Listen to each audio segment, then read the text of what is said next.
once they get there legally. This is a statement taken from Disability Rights California, who is the contractor to the state, who's supposed to be representing these people in their whatever arguments they have. Many of the safeguards according to criminal defendants under due process, equal protection, and constitutional criminal procedure change. Well, that's a very, that's putting it mildly, okay? Frequently, they are incarcerated with fewer rights and longer periods than their criminal defendant counterparts. And once incarcerated, many find themselves facing a Kafka-like situation where they have to prove a negative, that is, that they're not dangerous or no longer mentally ill in order to be released, and where the legal burden is quite difficult, if not impossible to meet. So the situation that they're in is, once you find yourself down there, you have reached the lowest level of society. You're a convicted criminal, you're considered to be insane, and believe me, every prejudice and every sanest perspective that can be brought to bear on you is there. And you have to contend with it, not only just at the hospital, but when you get to court, in the mind of the judge, in the mind of the district attorney, in the mind of the public defender that's defending you. And most of these guys depend upon the public defender because they don't have the money to hire a lawyer. That's almost never happens. And when you do, if you do have the money to hire a lawyer, you're going to hire a lawyer that doesn't know anything about the law. And he doesn't know anything about the law because nobody ever practices it, because there's no money being made. You don't see people setting up a law practice and saying, oh yeah, we're going to help the mentally ill in prison. Not happening, okay? No money there. So, you know, ask Jim. Yeah. No, I'm just saying Randy did. Yeah, Randy, yeah. Okay, well, I'm not familiar with you, but I'm just saying. He's about the only one. Okay, yeah, there might be a few people doing it. I thought you and I were the only ones. I found out when I went into representing these people as an advocate, I said, wow, the field's wide open. Nobody around doing this. And then I figured out why. Well, because I'm going broke doing it, right? Everybody's driven out of the business by the fact that you can't make a living at it. So I've developed a strategy for trying to make a living at it. So, and we'll talk about that in a minute. So here's the pattern and practice of the facilities that we have found that go on in the state mental hospitals. This is a consistent pattern. This is not something that we ran into once or twice. This is not something that I'm not mentioning every kind of thing. I'm mentioning the things that I ran into all the time. Okay. First of all, their policy is to isolate the patient from any support system that they have. They have a treatment team method that's supposed to include an advocate for them on their treatment team. They're supposed to be allowed, the law says they're allowed to an advocate on their treatment team. In the few cases where we were able to get an advocate on their treatment team, it didn't last more than a month or two. They get kicked out as soon as you disagree or raise any questions about the treatment that they're undergoing, particularly in regard to the drugs, then you're out of there. They just kick you off, and they're not accountable. You have no accountability with these folks. You can I've raised questions through this all the way through the courts, all the way through the criminal justice system, all the way through the court system, up to the governor, to the U.S. attorney. They don't even answer your mail. They just don't respond most of the time. They don't even bother. Because why? Who are you? You're this voice in this wilderness representing people that nobody cares about. They don't have any constituency there, and they're not concerned about the law. Their prejudice and their stigmatization of these people allow them to say, the law doesn't really matter in this case. Oh yeah, they might have passed this law, but who were they? You know, it doesn't really matter. So that's one thing. Disregard for the law. They just don't obey the law. The law violations are just right down the line. You look at the law, look at what they're doing. They're breaking the law every time. Every time. It doesn't matter. They have no respect for the law. They're going to do what they are going to do because nobody is holding them accountable. Nobody is holding them accountable. These are people that are public officials, pledged to uphold the law, sworn to carry out their duty under the law, and they just don't do it. That's just a fact. Moving the goalposts. That's a good way to keep people in the hospital as long as you want. You come in, they say, oh, well, you've got to do this. You've got to pass this class. You've got to do this and do this and do this. And once you've got close to doing that, all of a sudden, oh, well, there's a new class that you have to pass, and there's new requirements and so on and so forth. So even though you've been working for 3 years to get there, now the goal is different. So you have to now meet this new goal. So that's just a method for extending their stay. Changing the diagnosis, that's another one. If you come in there and you're supposed to be treated for a diagnosis the day you come in there, it's illegal to change that diagnosis later on. You came in there under a specific diagnosis, and once you're in remittance from that diagnosis, you're supposed to be released. But guess what?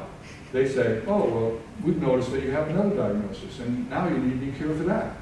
So that's another method of just moving the goalposts and keeping people forever. And you've got to understand, these are people that have an economic interest in keeping you in the hospital because they're getting paid. You know, a psychiatrist starting at the state mental hospital right out of college with no experience starts at $221,000 last time I checked a year, and then they have side jobs because they can do consulting work for the local mental health board and so on and so forth. Some of these guys are making well over $1 million a year, and that's been documented. Then there's illegal forced drugging. That's a big one. That's originally the whole modus of our even wanting to be involved in this was that forced drugging is a human rights violation. It's against UN policy. UN passed a resolution saying forcible drugging somebody is against the law, but they do it, and they're supposed to be in California. There's what's called a Cowie decision. This guy Cowie challenged what was happening to him in 2004. He got a decision from the California Supreme Court, said you can't forcibly drug people without a court order. So we'll just we'll look at a few of the violations of the law. This is an MDO. This is part of the MDO law. It says that if the prisoner's severe mental disorder is put in remission during the parole, he can be kept in remission. Department of State Hospital shall notify the Board of Parole Hearings, and the Department of State Hospital shall discontinue treating the parolee. This was a clause put in there, obviously, to protect the inmate from being held forever. They have never enforced this law in one single case in 30 years. This clause of the law, the psychiatrists at the state hospitals tell me, oh, we don't enforce that. We don't enforce that part of the law. Well, how do they get to pick and choose what sections of the law they enforce and what? That just goes to show you how unaccountable they are. They just selectively decide what parts of the law they're going to enforce. And so we look at this, in the Cowie case, where they're supposed to give you a hearing before they forcibly drug you. This was a memo from an honest person, Agnes Lentz, in the Department of Patients' Rights. And she says that the Cowie case makes it clear that California has chosen to require a court hearing, and therefore a state hospital is violating an individual's rights by administering medication in a non-emergency situation absent a valid court order.